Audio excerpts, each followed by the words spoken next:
Hello and welcome to another episode of Words with Friends. On this episode, I am joined by Crystal Washington. Crystal Washington is a futurist, a technology strategist, and an author, and a wonderful, wonderful speaker on the platform. I've had the ability to watch her in person a number of occasions and always blown away by not only her energy and charisma, but her darn right smartness of just putting some stuff across to an audience that makes them go, wow. See, this girl has the ability of being able to help people see the future. So when we think about inviting Crystal to Words with Friends, the only word that I could think of talking to her about was the future. So Crystal, welcome to Words with Friends, and thanks for joining me today to talk about future. Thank you for having me, Phil. I am honored to be here. So why do you think that I picked the word future for you? I want to give you a deep answer and say that, but and I want to be able to go there, but I think it has something to do with the fact that I'm a futurist. Yeah, it's like easy, really, right? It's not like the spiritual thinking behind that is I have a futurist, let's talk about what's going to happen next. And I'm not really thinking Marty McFly type future stuff. Right. But to you, when you think of the future, what does it make you think of? Oh, the future for me is something that's ever changing. I feel that there's no, and maybe it's because I am a futurist, and when you look at futurist methodologies, a lot of them, it's not about predicting one particular outcome.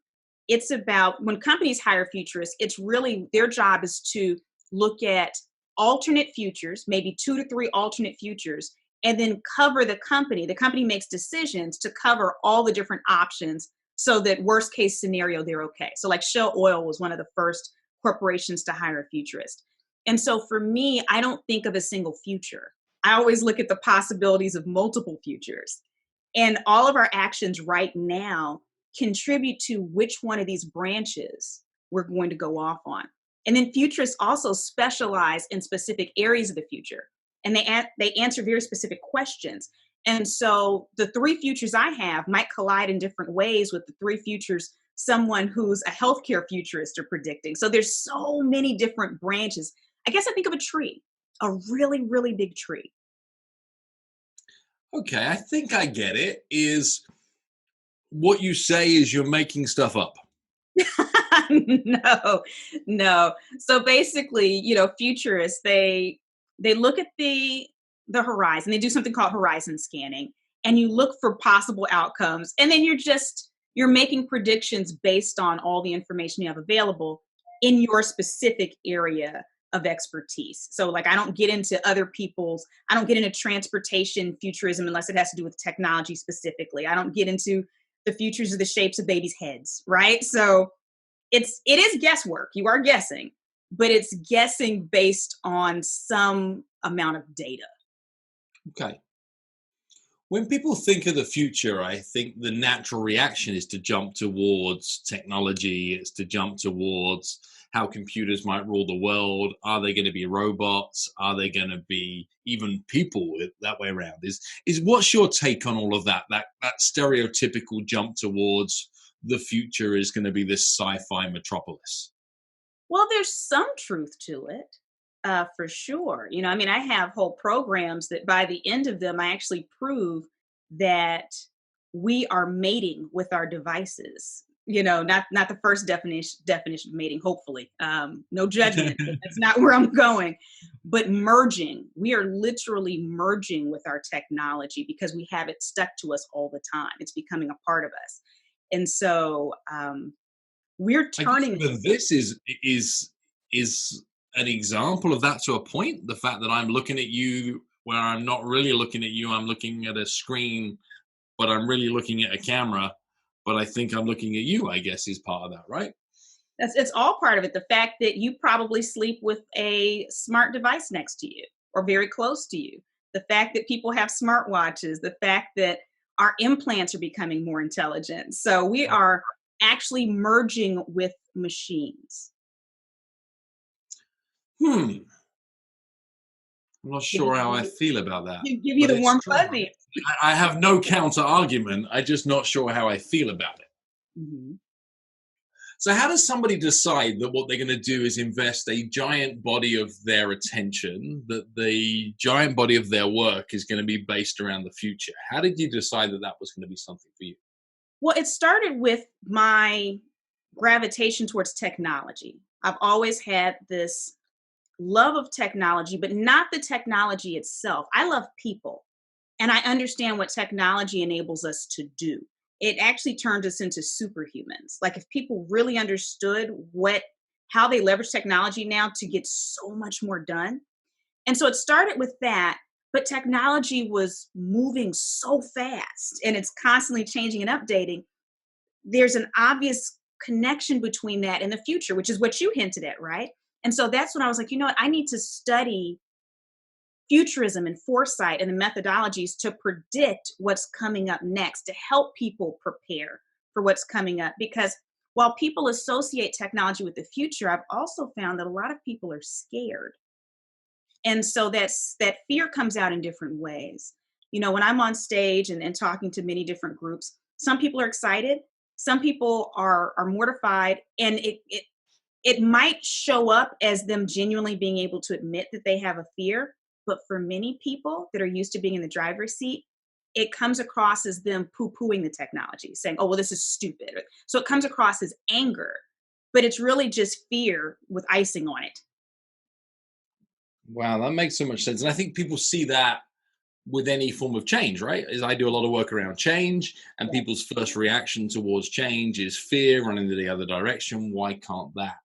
We might loop back to that a little later on, but I think any form of acceptance that changes anybody's standard operating system is like, there's an error, right? I even see it today on my computer. It like wants to do updates. It wants to do updates. It wants to do updates. I'm like, no, updates might break it.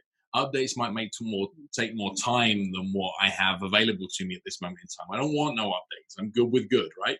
And I think that whole metaphor carries through for the way many people live their life, right? Is they don't want things to change away from the way that they've always been or the way they've seen them to always be, even if that's not how they've always been.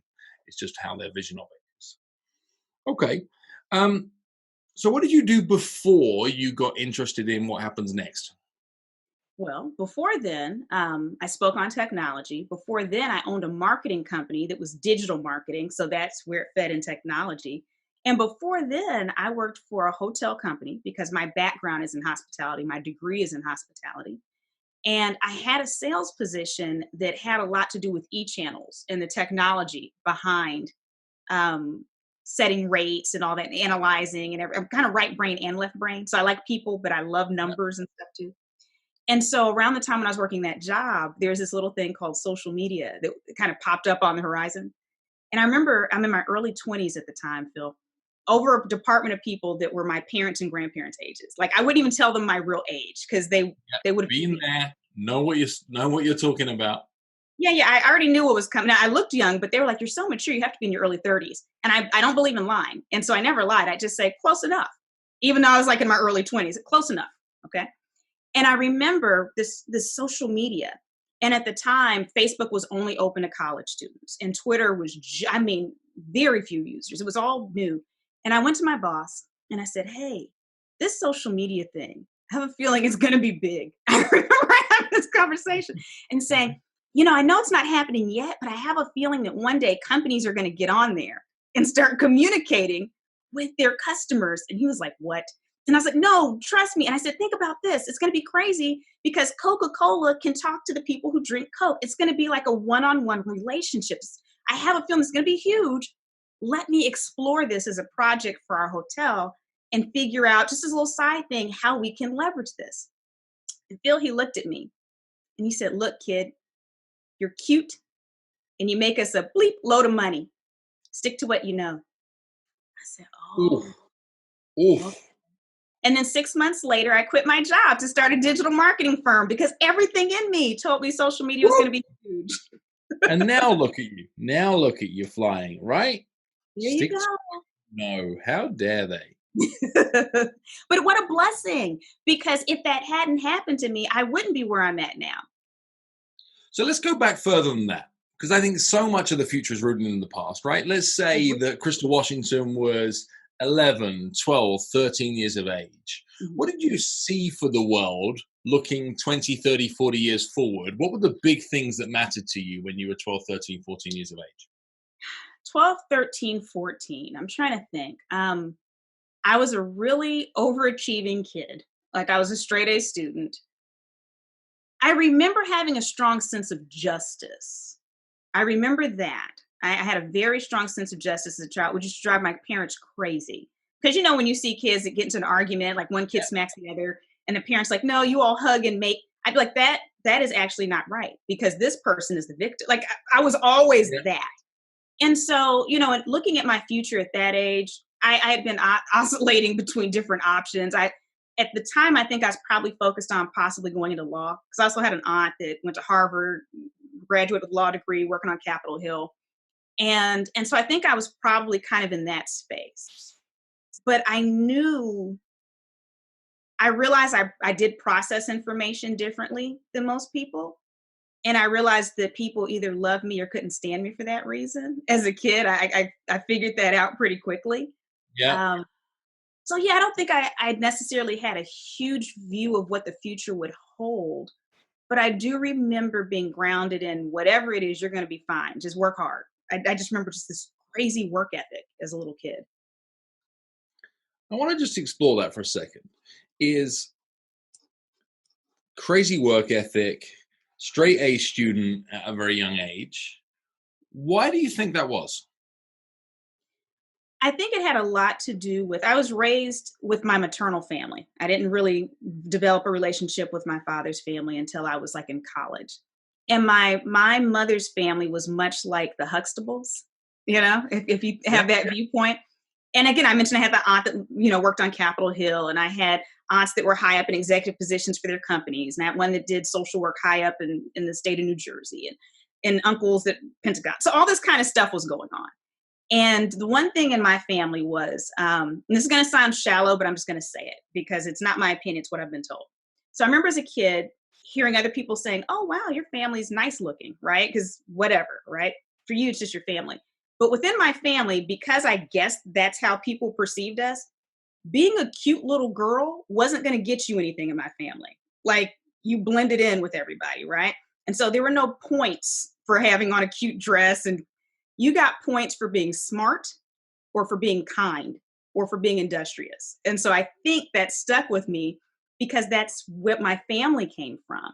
And a lot of that has to do with their history. You talk about history, Phil, as much as I love the future, I'm also one of those people. I've spent years of my life and untold amounts of money researching my family history to when they first landed in this country and who came from where and who came through slavery and who came from France. And so understanding the history of my family, it makes so much sense how they looked at the world, the ones that actually raised me, because it all influenced what they knew. My mother's family did not come from the same tradition of slavery as some, like my other branches of my family. And so many of them, when they first got here, they weren't kept in slavery even a full generation. And it's kind of interesting. Their white slave owner fathers would give them all inheritances. They had businesses. And so this was what I inherited because this was the branch of my family that raised me. And so I don't think I had the same limitations that even some of my cousins had from different branches, because this was always the expectation. Okay. From digging into that amount of history, what were some of the surprising lessons that you found? Things that you didn't know that you then changed the course of your future once you stumbled across some of these new facts? Well, I remember not knowing that there were free Black people like in the 1700s, just going around the United States. That's not something they teach you in history. And so when you see your ancestors, and I've gone to their homes, and there's one house in New Orleans, I'm waiting for it to go up for sale because it's the one my ancestors lived in, a really nice property. I'm getting that, right? So when you see these and you learn the history, when you find documents that they signed or that they wrote, and you have history books. I mean, I actually have history books I don't want to turn this on and mess up my camera, but I actually have history books where it mentions some of them by name. It changes how you are situated in the Right. world because you have a grounding. So that was surprising. I was surprised to find out that some of my ancestors chartered a school for free blacks. Now they're a lot of their kids they sent off to France to be educated. That was another surprise. What? Who knew that was a thing? But it was. But they chartered a school for recently freed black people. And this was during slavery. So I'm like, how did they pull this off? So the things they were involved, they had businesses on Canal Street, owned it. So all of that was shocking. And even the branches of my family that did go through slavery. My last name is Washington. That is my mother's father's last name. So I managed to keep his last name, even through my own marriage. And I have this last name because my great, great, great, great G5 grandfather ran away from the Yerger plantation, joined the Union Army, fought back. And then when the census takers came along and said, hey, you need a last name, what's your last name? He chose Washington because a lot of African Americans chose Washington, Jefferson, Jackson, whatever prominent names they heard, they had to choose. They're like, okay. So I carry that name because this man just chose it. And I just decided to keep on to it because I was like, this was a choice. His first conscious choice as a free man was this name. I'm keeping it. So when you understand all of these things, and it's such a gift because most African Americans don't have this information, it roots you in a certain reality in the United States specifically. Such a big deal.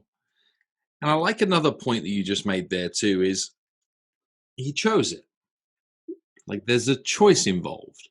If I relate back to something you said earlier on in today's conversation, is you talked about that the future is created by the choices in which we make, right? It's you can help highlight the questions that people need to be asking of themselves. You can highlight the options that they may have, but fundamentally it's the choices of people that craft the future, right? There's no way around it being anything other than that.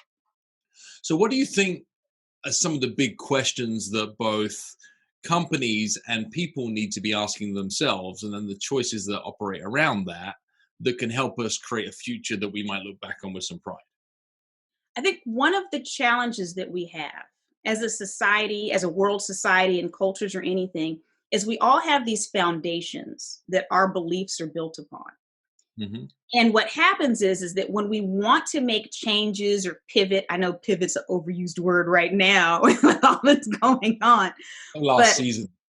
I know, right? That was the first world change with COVID. Now we've moved on. The world has changed again to something else. I've given it a name, by the way, just because I have to call it something. So I call it the 2020 human rights movement. So that's what I call it. It needs something. And I can't just say I like it. I'm happier with that. That makes it easier to talk about. There you go. So here's a name for it. Wait, what were we even talking about? It just slipped off. I get you back. I was talking about what were the questions that people need to be asking themselves in order to help create what comes next. Both companies and people. Thank you. So I think they need to look at their foundations, because what happens is we've been building these buildings that have been on faulty foundations, and we keep trying to tweak the building when the foundation is crumbling. That doesn't make sense, but it requires courage, because whenever you're looking at foundational beliefs, whenever you're looking at what a country or a company or an individual is founded on, that's gonna hit some stuff. There's some stuff that's gonna come up with that. I think it involves having honest conversations where people feel safe. And very few companies are capable of curating an environment of safety. I know that you've had Tony Chapman on the show before, and I've seen that episode. And he was talking about how, bosses go to these things and about change, and they come back and they're like, well, let me know what I need to, what do I need to change? And everybody's like, nothing, you're perfect, because people are scared. Right. If you create an environment where people will be honest, I think that's the step number one, because you need to know what's working, what's not working for them as individuals. But without honesty, you're never going to get to the heart of the matter and know where you need to go. So from a business point of view, they need to find out where they're at. is what you're saying, is they need to get to the heart of that foundation. Let's try and find some transparency about exactly where they're at right now. I Internally, believe that a lot of businesses will get there. And the reason I believe they'll get there is because it will be made clear to them that it will be commercially viable for them to get there. In fact, it'll probably be a commercial necessity for them to get there, i.e., like if they don't, the consequences will far outweigh, you know, any amount of effort that it would take to be able to get there. I think is where many businesses will find themselves. People in general are often a little bit further behind in that, right? In the same way that businesses that were innovative were jumping on social media in 2006, 2007, 2008, 2009, and now all of a sudden companies are like, I should probably get myself one of them Facebook thingies, right? Is people in general are going to find it a lot harder to be able to ask themselves some of those questions to find out what's true so they can build a better future, because there's no motivation for them to do the work.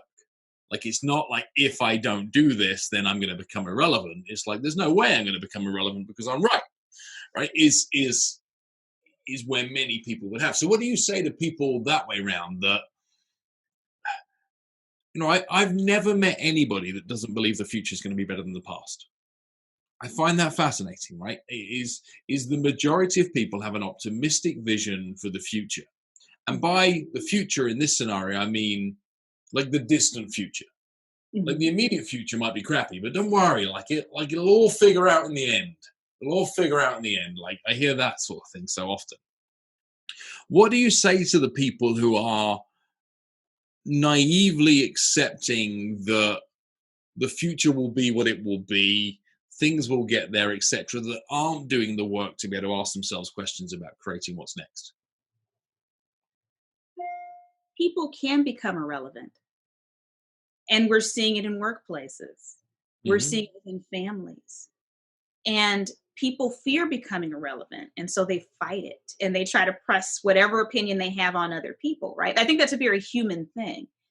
And so I think anyone who has any fear of being irrelevant, which I really think most humans actually do if they dig down, Yep. it behooves you. And also, here's the other thing, is that by examining your foundation, which will shift how you see your actions in your future, it actually ensures you're going to have a better future because you're preparing. It's like when I talked about that horizon scanning, when you're looking at all the possibilities and you shift your behaviors to cover some possibilities, it's shoring yourself up against the more negative consequences that can happen. I'll give you a very personal example, okay? And so most of my life, I've been okay with money. Not great with money, okay with money. Meaning that up until I was in corporate America, all my bills were paid and paid on time.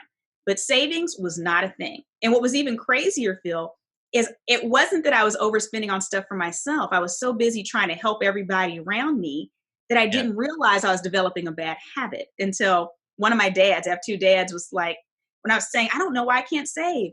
And he said, this year is a nice watch you bought me. He said, didn't you buy something? And he was kind of being funny, but I was like, oh. So when I met my husband, at the time, he might have been living off of 40 to 50% of his income. This man is masterful at saving and investing, just masterful. And I was open because it required me saying, you know what, you're better at this than me. Show me your way. Because of my shifting in how I look at finances, Phil, when COVID-19 hit, I didn't have the same type of pressures as some of our fellow speaking peers. Now, mind you, I do not have children, so let me throw that out there first, okay, to be fair. But even those speaker peers that do not have families, because I'm such a power saver now, and my husband, we literally were like, okay, well, the one thing we don't have to worry about is money. Like, and I remember telling my assistant, hey, just so you know, our job right now is to make our client's job easier. If we don't make another penny in this business, I can pay you at least for a year, bare minimum, and not even touch my savings or anything. It's just the business paying you. You're good. And just the relief she had. This is an example of how, by us being open and examining our foundation, because it required, Phil, I have been raised to believe you take care of everybody all the time. As soon as someone needs, you fill that need. It's selfless. My husband taught me you can only give from your overflow, meaning that because Ooh. there's a difference, right? And I had to be open to shifting one of my foundational beliefs. And it was hard at first. There were some times where I was like, but they just need, and he's like, no, and so there's an example of how my shifting in the present at that time made my future better. Because if I had the same financial habits as before, this would have been a much more stressful time for me. It's a beautiful example as well, because if your world's anything like mine, you're expected to lead a big chunk of the time. You're expected to have answers a big chunk of the time. Therefore, you spend a big chunk of the time where the understanding is either you are right or that people think you're right, regardless of what you're saying, because that is the job that you hold at the time, right? Is that you're leading, people are agreeing with you, therefore you are right? By proxy of the data that's being presented. What you're just sharing here, though, is the ability to decide that you don't always have to have the only vantage point. You don't always have to be the person that is holding judge, jury, execution, whatever you choose to call it, on every decision. If you can understand that what you have is a vantage point and not the vantage point, then what you can do is you can start to get the benefit of collective vantage points. Start to see things from a variety of different points of view. Can I start taking you on the stage with me? That was beautiful. I feel like after I make a point, I just need you to come in and just do what you did right there. I'm just listening to you, just listening and learning, and I like how things come out in metaphors sometimes. I think when things come out that way around, we see it easier, right? And I'm ridiculously crazy at turning everything into a metaphor or admiring somebody else's. But there's a giant lesson there, right? Is you don't have to give up your vantage point to take advantage of somebody else's. No. And here's the thing, there have been parts of my foundation I have given up because I realized it wasn't serving me, right? And that can be a painful process, a very painful process, especially when you have other people in your inner circle that want to keep that foundation and they see your shift as an attack on them, even if you're trying to keep it to yourself. But even in that, I've seen how I have come out ahead in many situations, whereas the people who stayed rooted had more challenges. And so I think this is what preparing for the future is. It's being flexible. And being flexible enough to say that I might have been leading something for a substantial period of time, and I've developed the skills to be able to lead. But in developing the skills to be able to lead, I've actually understood what it means to be able to follow and serve sometimes too, because I've admired brilliance in that role from others. So there might be some occasions that what I need to do is to put wind in the sails as opposed to build the sail. I think there's many occasions. Most of us are only qualified to lead in very specific segments. Right. If we're really honest and put our ego down, there's some very specific areas where put me in front, I got this. We're there. But in every other aspect of life, there is someone that it would behoove me to listen to. And so I think the best leaders know who to have in their ear, know who to listen to on other areas. And you don't have to be a leader all the time because that's ego, my opinion. I'm sharing your opinion. And I'm going to take this in another direction that was altogether different different from anything that I planned in talking to you about today. You've just triggered a thought. Is you and I grew up in a similar time of the digital marketing piece kicking up in 2008, 2009, talking about social media, talking about human connection, etc. Over a decade. And then as a result of which is we've built successful careers out of building personal brands. Mm-hmm. And I could almost put the 2010 to 2020 chapter as a decade that says it was a decade that was all about personal brands. Mm-hmm. When I think about the decade that we're now at the start of and leading into, now my feelings, assumptions, observations, whatever we choose to call them, are that we are entering now the death of the personal brand. I absolutely believe that if anybody is rallying around any one person to be the answer for anything that is other than what's for dinner tonight, we're missing the point, right? There is no individual heroes in our world for us to be able to create the future that many are craving. Mm-hmm. Is we're looking for a more inclusive, a more collective future. And that means celebrity is threatened. That means YouTube influencer is threatened. That means the word influencer may well get removed from the Collins English Dictionary at some point in the future if we are to achieve some of these things. And when I look backwards over this decade, is I feel fascinated by how much it's suppressed society by thinking that what we have is this veneer of excellence that operates above others, and that these are individual people that hold some form of superpowers. Like we've created an army of fake superheroes. And I can recognize that I've been a part of that, and I'd like to think that I show up with authenticity and integrity in as much of my work as I possibly can. But for the future to be created the way that it's being asked for en masse, based on my observations, is that it isn't about heroes and therefore villains. It is something different to that. Now, I've rambled. What's your take on what I'm saying? Well, it's funny, before you started going into that, I don't know if you can even see, right? Well, you probably can't, but right here, I wrote collective. So like, I was like, because I was thinking the future is the collective. And I feel, so we're right, we're here, Phil. No, I agree with you. And here's the thing. I think that this last decade has been the little guy having access to the same type of resources as companies. And so then you could turn an individual into a Coca-Cola. You could turn an individual into a Pepsi. And that's what we've done. And even if you weren't trying to do it, you did it. So, like you, I'm a speaker, I have a brand, but on my Facebook page, and anybody can access it and stuff, I talk about real stuff on purpose. And it's funny because I have some mentors and peers that are like, you have a wonderful group of people that you conversate with, but it's interesting that some of them, even when you give a story about how you messed up and how you in that moment were not the best person, you still have this aura of celebrity that people put on you where they're like, oh no, it was fine. And it was, so they still can't see you. Some people still can't see you.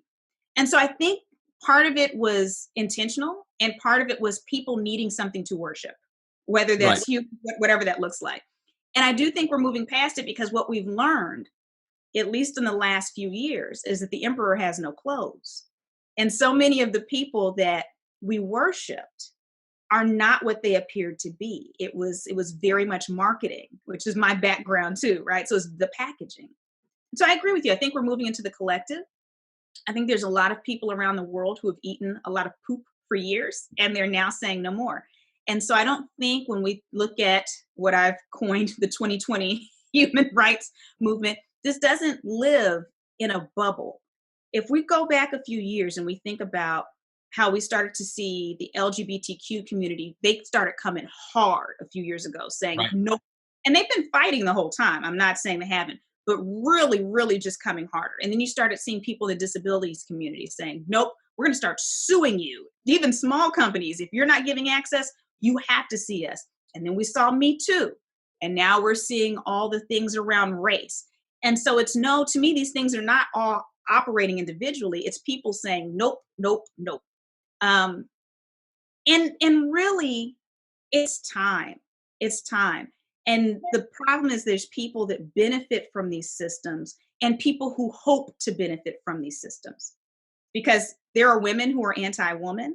There are Black people who are anti-Black. So there's all kinds of people that they plug into a system, and because they benefit, they need it to keep going. Right. But we're moving to a point where all the people who don't benefit say, nope, not anymore.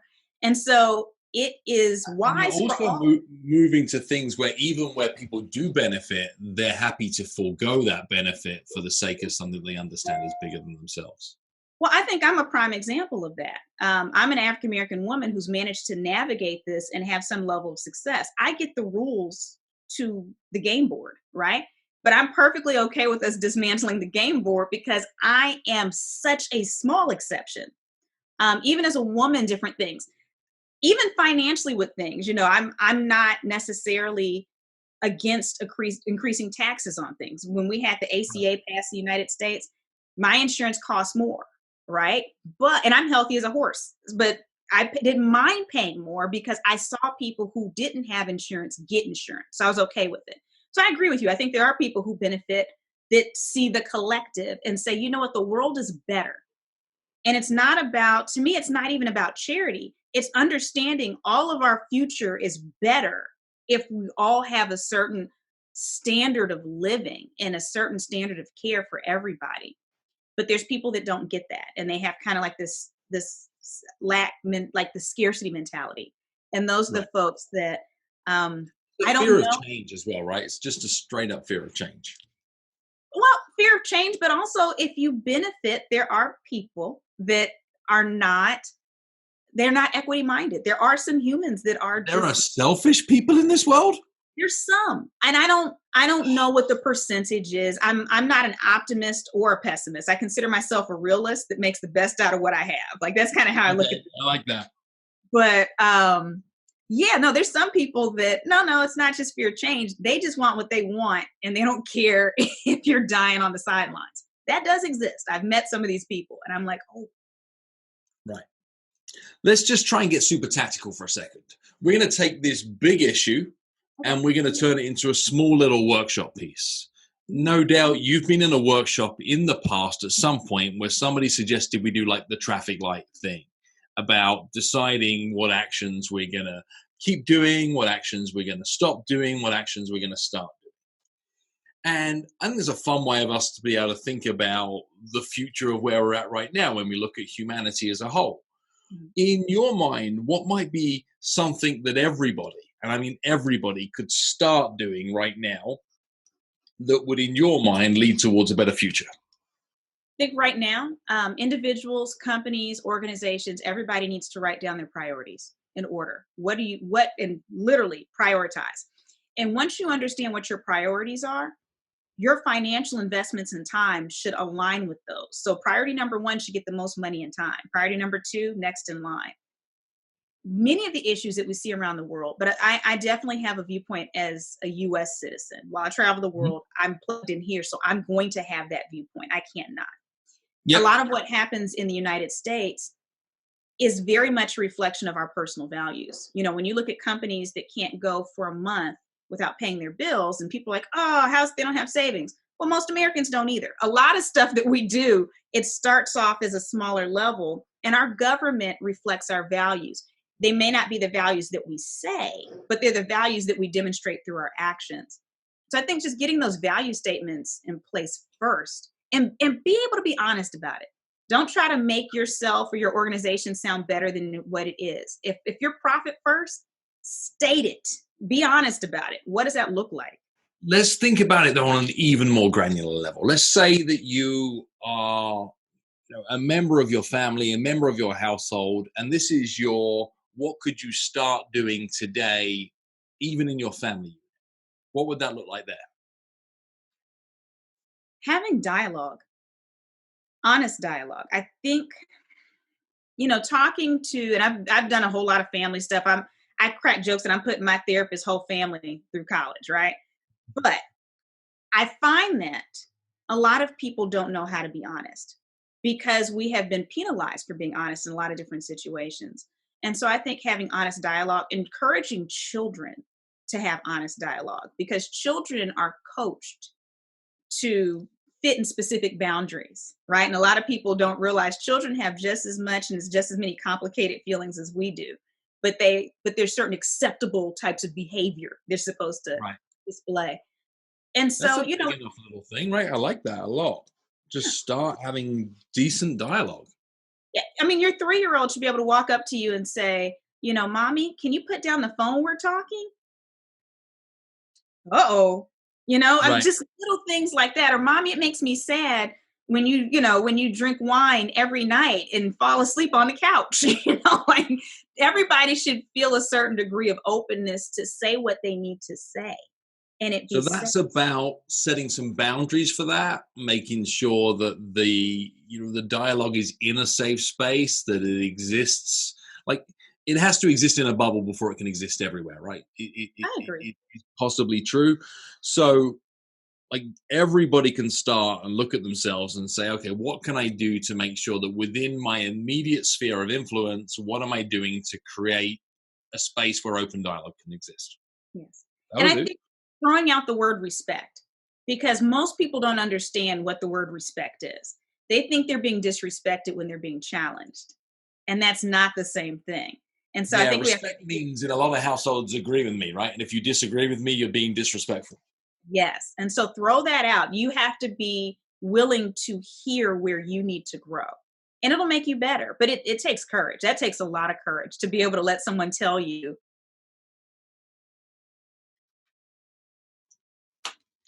That's huge. I was thinking about that point there as well. Is so many parents say that I'm doing everything I possibly can to be able to build a better future for my family.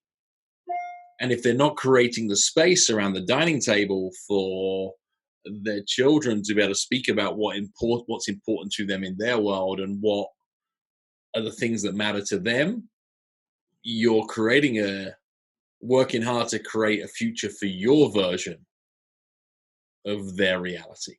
That's a Yeah, very different. it may not even be what they want. And let me say this, Phil, I'm speaking as someone who's an aunt. I'm not a parent. And so I have a lot more patience with children because I don't have them all the time, but I'm Sure. probably one of the most involved aunts I know. Like pre-COVID, I had one nephew I'd have spend the night once a week overnight since he was 2 weeks old. Okay. So 1/7 of his life, he's with me. We're getting on planes.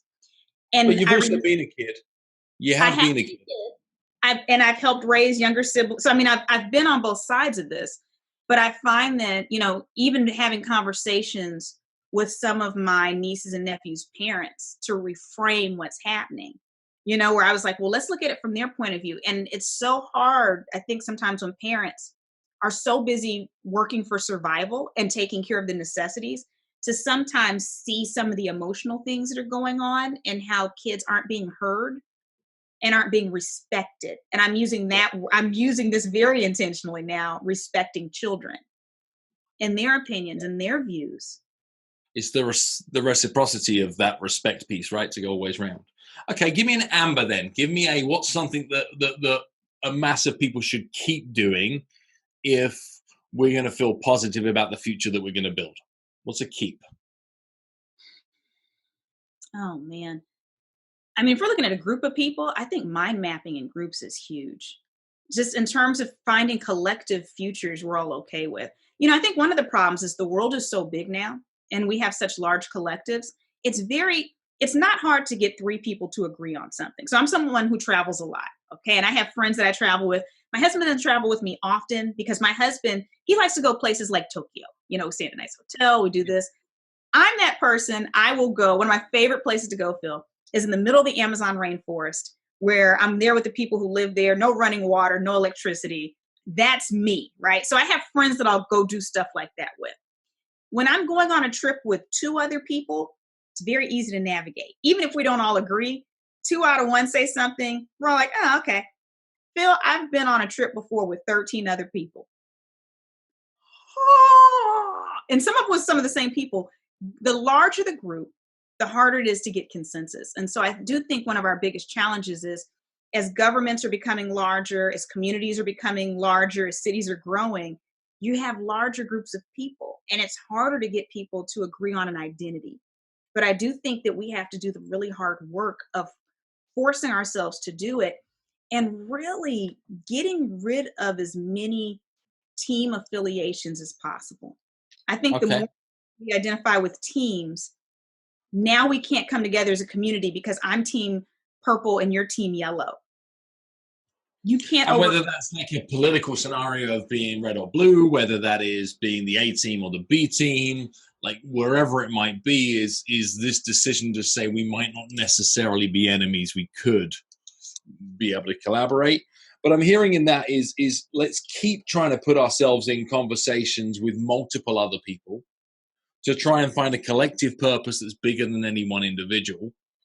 and also to make sure that what's within that collective is a diversity of thought, experience, and dynamic that says that you are enabling yourself to be challenged by the very fact that you're forming that group. Is that you've decided that you don't have all the answers, but you've again created a safe space for a bigger conversation.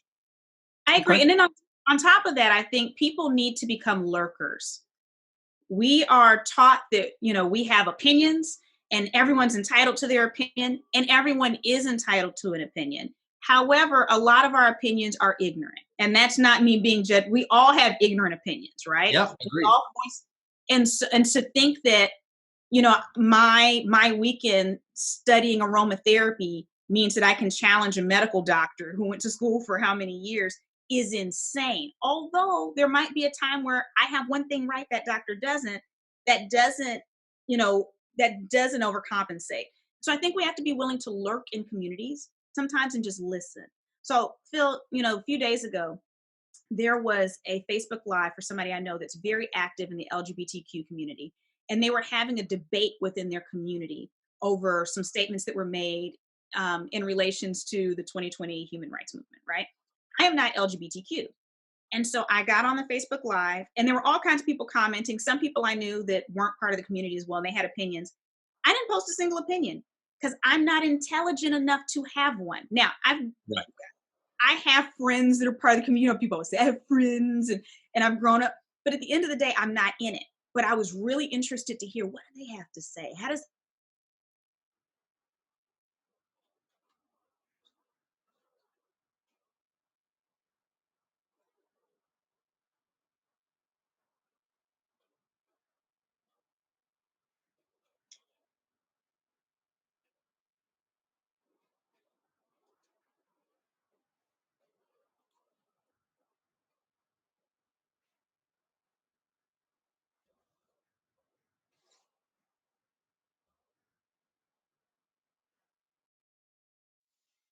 Hello.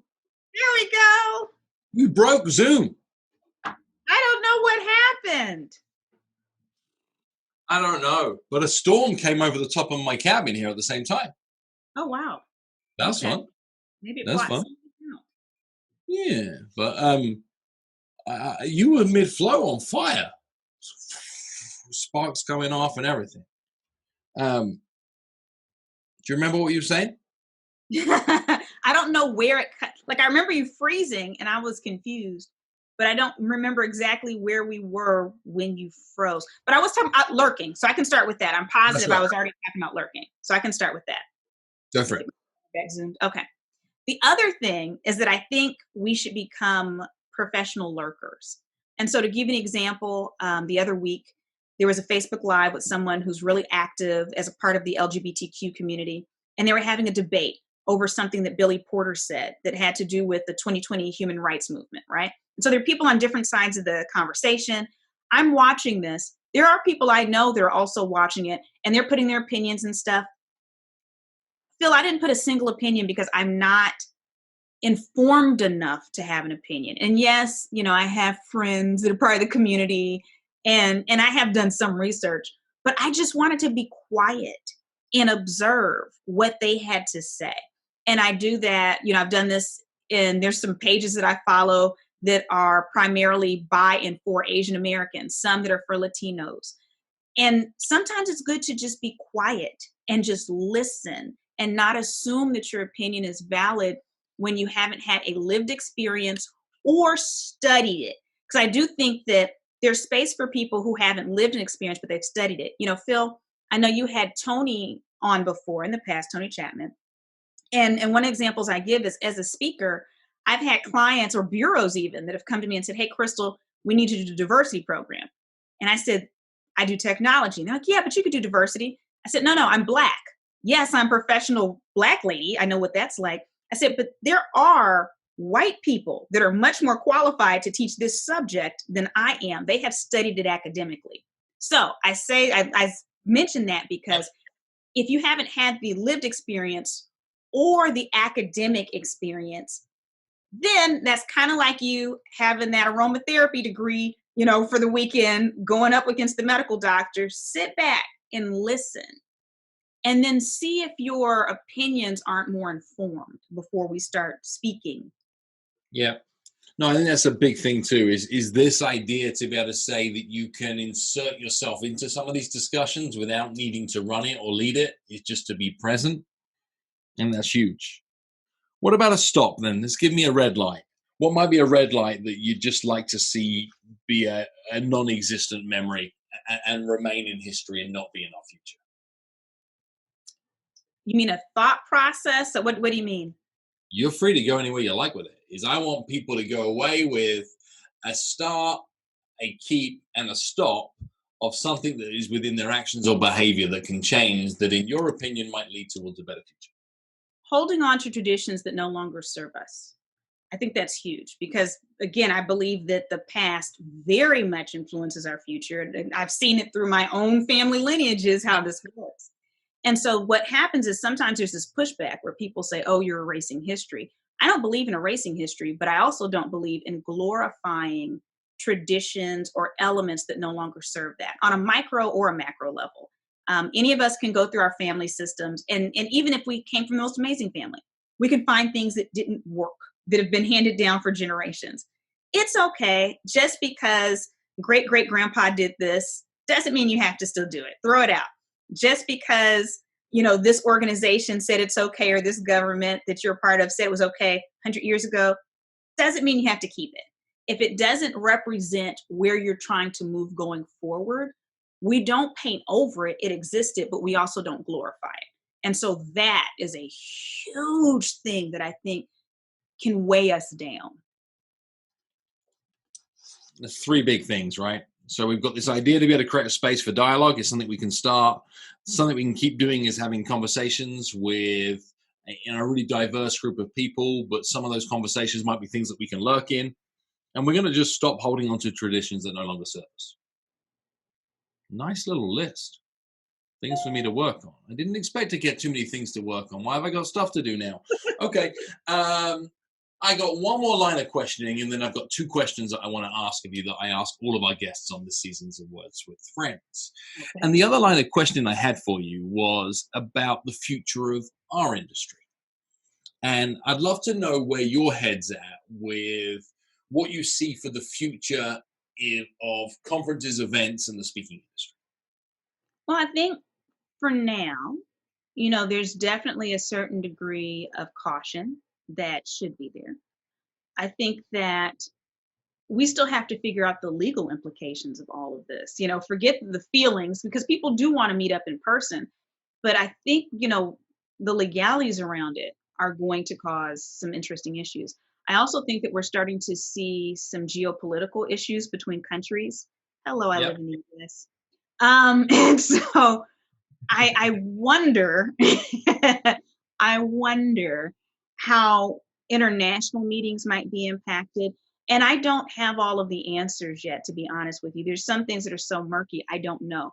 But I do know it will be permanently altered. I do know that travel will be permanently altered, especially international travel, specifically I'm speaking on.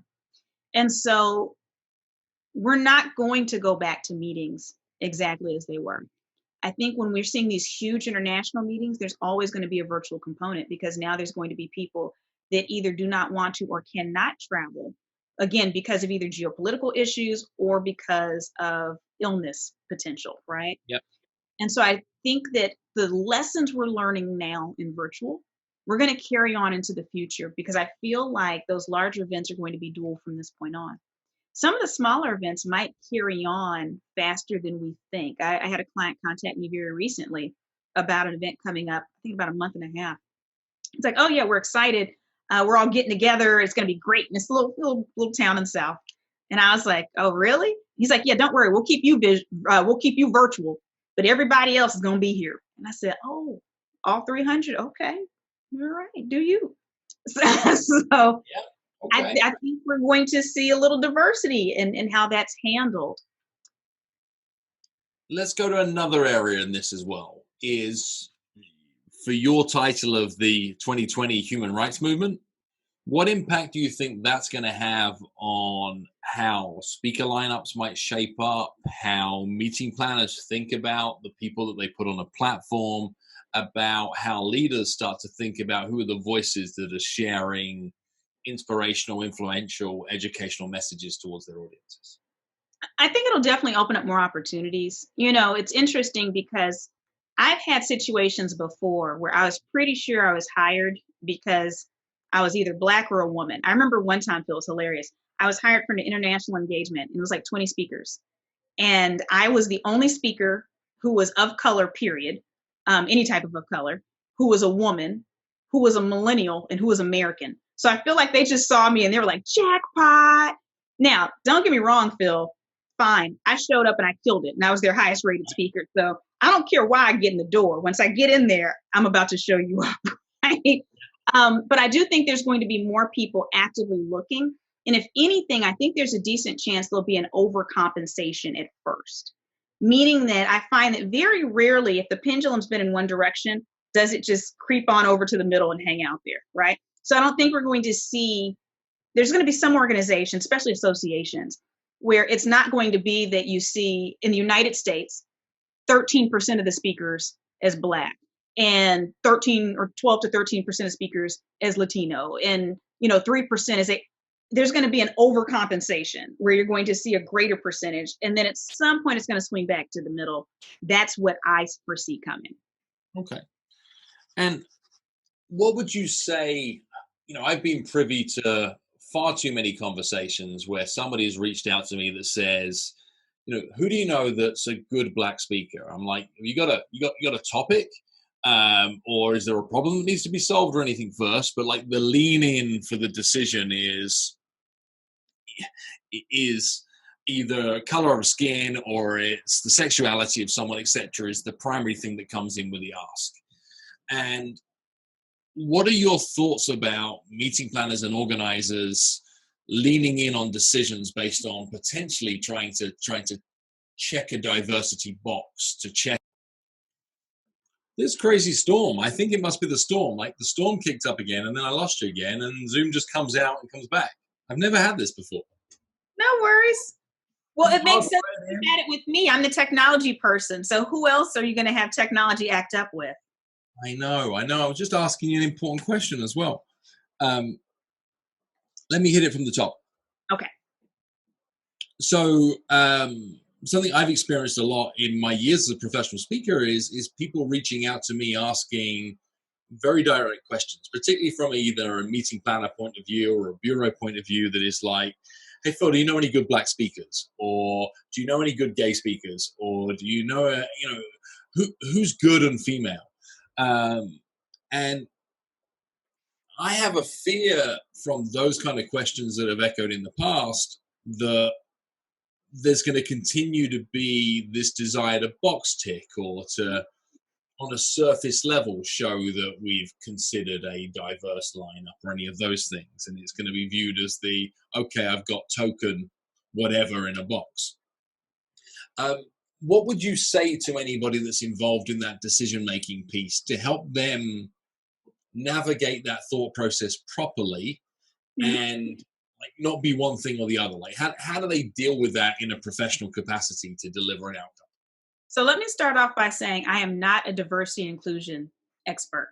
So I have to say that first. So I'm going to speak as an African-American woman, right, not an expert on that area. So I just have to be very, very clear about my lane. Now, as an African-American woman, if that's what you can do for now, box check, I'm actually okay with you starting with that.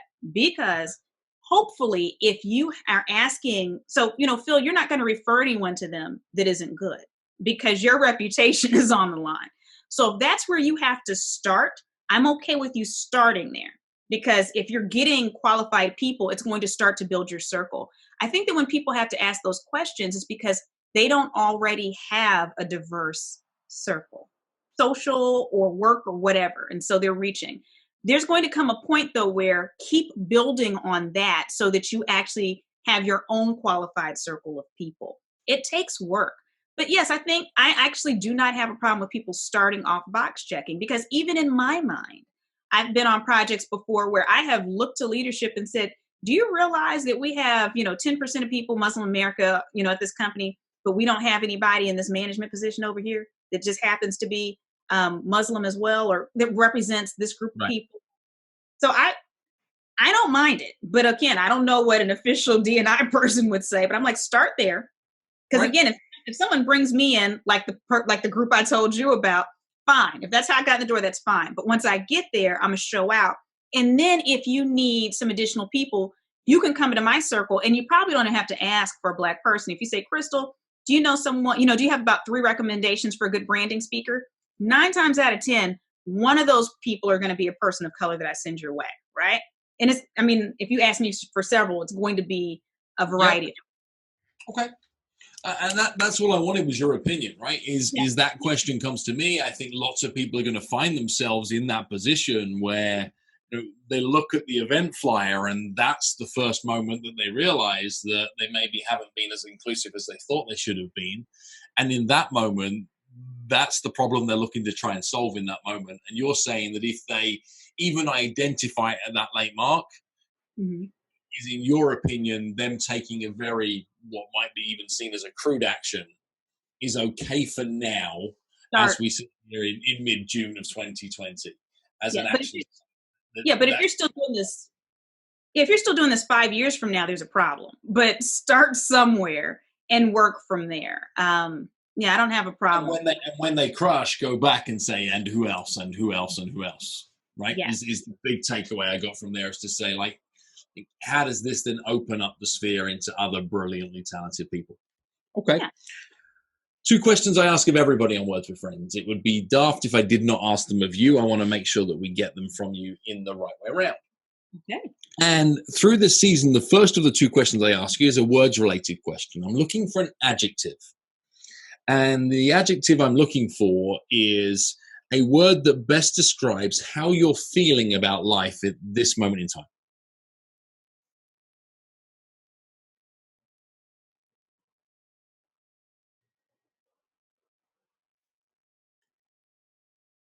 I guess it's not necessarily one word, but in awe.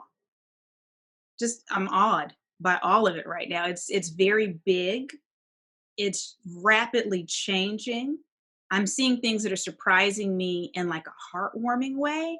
And I'm also seeing things that are surprising me in a heartbreaking way. So it's just kind of in awe of it. I feel like a little kid right now, like a little girl looking at something really big, trying to figure it out. Okay, that's powerful. So final question. It's again a word-related question. I'd like to get another word from you. And it's a word that best describes the future that you would like to live in. Harmonious. Why is that? When you think of a harmony, it's not all equal. You're having different instruments doing their things at different times, but they're all heard. And it's not a sameness. And so I think harmonious would be the future I want to live in, where everyone has an opportunity to be represented and to be heard, and there's variety. And when you put it all together, it makes something just amazing and beautiful. That is a beautiful thought. Crystal Washington, thank you for being here on Words with Friends. It's been a joy to be able to follow this conversation with you, learn more about your thoughts, learn more about your work, enjoy a couple of technical hiccups, which has been a first on Words with Friends. So thank you for bringing that with your technology-inspired actions.